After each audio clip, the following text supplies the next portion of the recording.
All right, today we're going to be replacing this outlet. I'm going to be taking that outlet out and installing this. So this one had one plug outlet and two USB outlets, and one of those USB outlets is broken. I guess one of the kids just yanked the cord out too fast and caught it and broke it. So we're going to be installing this outlet, which has two USB ports and two plugs. So just a little bit of added value. Now this procedure is the same whether you have a duplex outlet with two plugs like this one right here, or whether you already have an existing USB outlet. Procedure is exactly the same, there's no difference. So the first thing we're going to do is turn the power off. Now if you have a lot of outlets to replace, this tool will be a lifesaver. It helps you identify circuit breaker. So all you do is just simply plug it into the live outlet. And you take this device over to the panel. Power it on, red light's on, and you just gently sweep it over all the breakers. So it beeps. You have to do it twice usually though. So just go like this.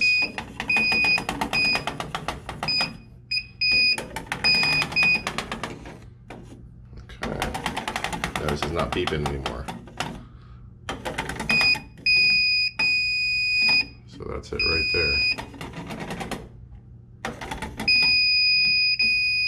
Okay, so it says double pole 20. Kill power. And we'll go back and we'll take things apart. Okay, notice the red light on this device is out, indicating the power is off. Now you can also use one of these non-contact voltage detectors too, just to make sure the power is really off. These are about 10 bucks at Home Depot. I think this one's about maybe 40 or 50, but it's worth it if you're doing a lot of stuff. So we'll take things apart now. All right, we've got the stainless steel faceplate off. I actually installed this outlet a bunch of years ago when I built this island. One cool thing about this is, notice this box right here that it's in has a screw where you can adjust the depth. They cost a couple extra bucks, but they're well worth it in my opinion. Especially if you don't know the finished depth. Like if you're adding tile to something, you don't know how thick the thin set's gonna be. So we'll go ahead and take this out. Again, just a reminder, this procedure is exactly the same whether or not you have an outlet like this or you already have you just have a duplex with two outlets and no USB. These USBs are really awesome for charging phones and iPads and all the gizmos that kids and people have today. So this is a pretty simple setup. You got a black wire and a white wire. The black wire is the hot, the white wire is the neutral. You also got a bare green ground wire. The convention that's used in the industry is the black wire goes under the gold screw, which is right here. And the white wire goes under the silver screw, or chrome, or whatever it is. Pretty easy. So here's the replacement, and here's the old one. You can see the bad port is on this side. There's no guts in there. Someone just tore it all out or broke it off, I'm not really sure.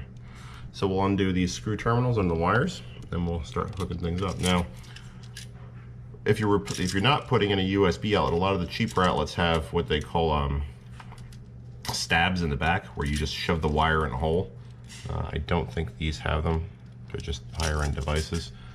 You don't want to use those. Always wrap the wire under the screw or put it under the screw mechanically somehow. Don't rely on those back stabs.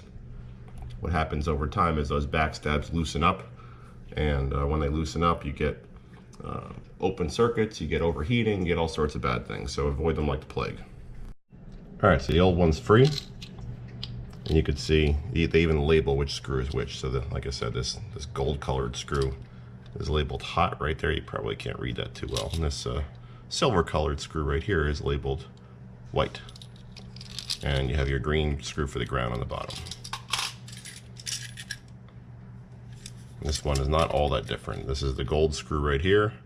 This is the silver colored screw, and here's the ground. So we'll just put the wires back under the terminals. Pretty straightforward.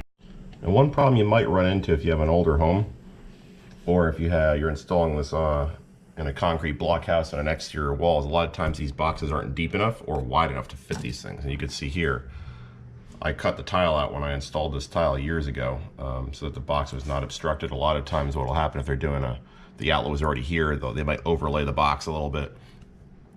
Just something to be aware of when you pull this apart is not every setup is unfortunately a able to take advantage of a larger sized outlet like this, which is required for the USB outlets. You notice this box is pretty deep too. So just make sure these screw terminals are good and tight. You don't want that to be loose. And then just simply fold the wires back into the box and tighten the screws. Okay, so I got the new outlet screwed back in, and I adjusted the box step just a tad so that this fits fairly flush. I left the outlet a little bit loose so that when I put these two screws in, this will get sucked right up into it and be pretty sturdy. And there you have it, folks. Pretty easy. Anybody can do this with some very basic hand tools. All I used here was a screwdriver and a circuit breaker finder, but you don't have to use any of that stuff if you don't have it. Just need the screwdriver. And in case anybody's curious, you can pick these outlets up. They're about, let's say maybe 20 bucks or so. It's a Leviton T5632W. That's a white Decora series USB outlet. Anyway, hope you enjoyed the video, and if you liked it, please subscribe. Thank you.